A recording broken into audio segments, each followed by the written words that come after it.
Hello दोस्तों, नमस्कार। मैं Brajnandan Yadav Asian event news के लिए आज एक आपके सामने नया विषय लेके आया हूँ। नए विषय के साथ साथ कुछ राजनीतिक चर्चा भी करना चाहता हूँ प्रदेश के ऊपर, खासकर उत्तर प्रदेश में 2022 के अंदर विधानसभा का चुनाव है। और विधानसभा के चुनाव में जैसे जैसे विधानसभा का चुनाव नज़दीक आता जा रहा है, वैसे वैसे राजनीतिक सरगर्मियाँ बढ़ती जा रही हैं। वैसे तो भारत के अंदर फरवरी मार्च में उत्तर प्रदेश विधानसभा के साथ साथ 4 और राज्यों के चुनाव हैं, लेकिन जितनी चर्चा विधानसभा उत्तर प्रदेश विधानसभा की चर्चा है, उतनी चर्चा अन्य राज्यों की उस स्तर पर नहीं हो रही है, जबकि भारत के सारे राज्य वही हैं। मैं खासकर इस मुद्दे पर चर्चा करना चाहता हूँ कि जैसे जैसे सत्तारूढ़ भारतीय जनता पार्टी केंद्र में भी है और राज्य में भी है, तो भारतीय जनता पार्टी को सूत्र बताते हैं कि उनको अंदरूनी ये पता लग गया है कि हमको अब एंटी इनकम्बेंसी और डबल एंटी इनकम्बेंसी का विरोध करना पड़ रहा है और विरोध करना पड़ेगा। जिस तरीके से विपक्षी दलों की सभाओं में जिस तरीके से भीड़ उठी है, उस तरीके से उनका चिंतित होना एक लाजमी है। अब वहीं अभी एक हफ्ते के अंदर प्रधानमंत्री की उत्तर प्रदेश के अंदर 2-3 सभाएं हुई। उन 2-3 सभाओं में आज प्रधानमंत्री के अंदर काशी विश्वनाथ बाबा का कॉरिडोर का उद्घाटन था और उस कॉरिडोर के उद्घाटन के माध्यम से प्रधानमंत्री फिर एक धर्म का तड़का, जिसको जानकार लोग कहते हैं कि फिर वहीं एक श्रद्धा और धर्म में परिवर्तित होती दिखाई दे रहा है। अगर राजनीतिक रूप से ये भी देखने में आया है कि अयोध्या के बाद भारतीय जनता पार्टी के एजेंडे में काशी मथुरा और काशी मथुरा भी एजेंडे में हैं। अभी उत्तर प्रदेश के उप मुख्यमंत्री केशव प्रसाद मौर्य ने कहा कि हम मथुरा के अंदर बहुत बड़ा एक कृष्ण भगवान का मंदिर बनाएंगे। कृष्ण भगवान के मंदिर के साथ साथ ये भी देखने को आ रहा है धार्मिक उन्माद और धार्मिक सहिष्णुता दोनों के बीच में एक आपस में सामंजस्य नहीं होता है। अब देखना ये आएगा कि उत्तर प्रदेश के अंदर खासकर भारतीय जनता पार्टी नीति सरकार को उनके अपने काम पर चुनाव लड़ना चाहिए था। जो जनता के मुख्य मुद्दे होते हैं भूख, भिखारी, लाचारी और बेबसी, इन मुद्दों पर चुनाव लड़ा जाना चाहिए। ये जनता के मुद्दे होते हैं, लेकिन इन जनता को दरकार करके अब फिर भारतीय जनता पार्टी जो है वो 19 के चुनाव में और 14 के चुनाव में जिस तरीके से और 17 के चुनाव में जिस तरीके से लड़ी, वही अब धार्मिक आधार पर बंटवारा करके चुनाव लड़ना चाहती है। वो हिंदू मुस्लिम में पूरे समुदाय को बांटकर चुनाव लड़ना चाहती है। खासकर मैं जिसकी चर्चा करना चाहता हूं वो चर्चा ये है कि केशव प्रसाद मौर्य का जिस तरीके से दिया जाने वाला बयान कि हम मथुरा में बहुत बड़ा कृष्ण का भव्य मंदिर बनाएंगे और कृष्ण के भव्य मंदिर के साथ साथ हम वहाँ और कार सेवा भी करने की कोशिश करेंगे। अब देखना ये होगा कि ये केशव मौर्य का बयान है या उनका व्यक्तिगत बयान है या उनकी पार्टी का बयान है।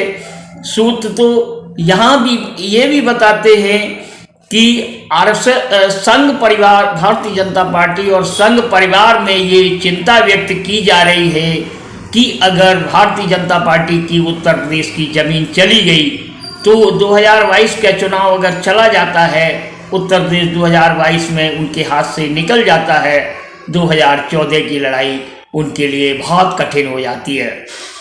तो देखना ये हुआ आज प्रधानमंत्री ने जिस तरीके से काशी विश्वनाथ कॉरिडोर का उद्घाटन किया और 7 लाख घरों में दो दो लड्डू के रूप में प्रसाद पहुंचाया जाएगा, यानी श्रद्धा से जोड़ा जाएगा उनको। हिंदू सब हैं, भगवान को सब मानते हैं, लेकिन हम जो एक चर्चा करना चाह रहे थे व्यक्तिगत रूप से भगवान कृष्ण के बारे में मथुरा में, खासकर यहाँ ये देखने में आया है कि अगर पिछड़े वर्ग के यादव समुदाय के वोटों में सेंध लगाने की कोशिश की जा रही है, जिस तरीके से समाजवादी पार्टी के अध्यक्ष अखिलेश यादव का कुनबा और उनकी राजनीतिक ताकत बढ़ती चली जा रही है, उस तरीके से उनकी ताकत को नज़रअंदाज नहीं करते हुए भारतीय जनता पार्टी, उनका परिवार जो है, चाहे वो बजरंग दल हो, विश्व हिंदू परिषद हो, दुर्गा वाहिनी हो, चाहे वो हिंदू वाहिनी हो, सारे के सारे उनकी विंग अपना काम करना शुरू कर दिया है। उसमें देखना ये होगा कि अब कैसे उनके बढ़ते हुए कुंड में से उनका मूल वोट जो है वो निकाल लिया जाए। अब देखना ये होगा कि भगवान कृष्ण के वंशज कहलाते हैं यादव समुदाय के लोग, उनको अखिलेश यादव के वोट कैसे तोड़ पाती है भारतीय जनता पार्टी।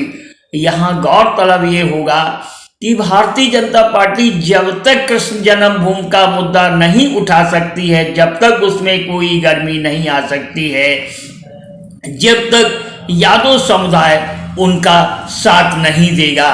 अब गौरतलब रहा जिस तरीके से जिस वक्त राम मंदिर का मुद्दा उठाया गया, राम मंदिर के मुद्दे के साथ रघुवंशियों से जुड़ी हुई जो एक बहुत प्रभावशाली उत्तर प्रदेश की जात थी, वो हम सो कॉल्ड ठाकुर जात कही जाती है, राजपूत जात कही जाती है, वो एक मुश्त भारतीय जनता पार्टी के साथ थी।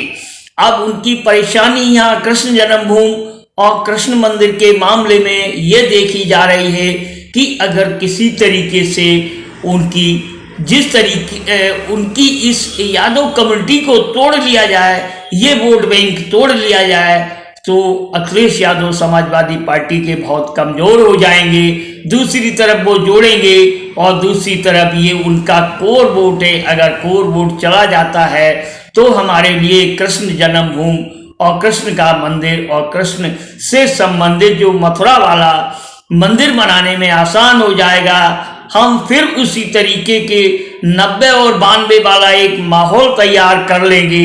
उस माहौल में ऐसा लगेगा कि जिस तरीके से राम मंदिर बन रहा है उस तरीके से हम कृष्ण मंदिर बनाएंगे। अब देखना ये होगा कि धर्म के आगे भय, भूख और बेबसी, लाचारी वाले मुद्दे किस रूप में लगे रहते हैं। असल में यहाँ अब जनता की परीक्षा होने वाली है। जनता मुख्य मुद्दे पे रहती है, अड़िग रहती है, या जनता फिर धार्मिक भावना में बह जाती है। तय उसे करना होगा और तय के साथ साथ उसे अपने आगे का भविष्य भी देखना होगा। किस तरीके से वो भारत, किस तरीके का भारत देखना चाहती है, कि एक सशक्त भारत देखना चाहती है या लाचारी, भय, भूख और बेबसी वाला भारत देखना चाहती है। उसको कौन निजात दे पाता है, ये तो जनता ही तय करेगी। मैं Brijnandan Yadav, Asian event news के लिए, और कृपया हमारा चैनल लाइक करें, सब्सक्राइब करें और शेयर करें। धन्यवाद।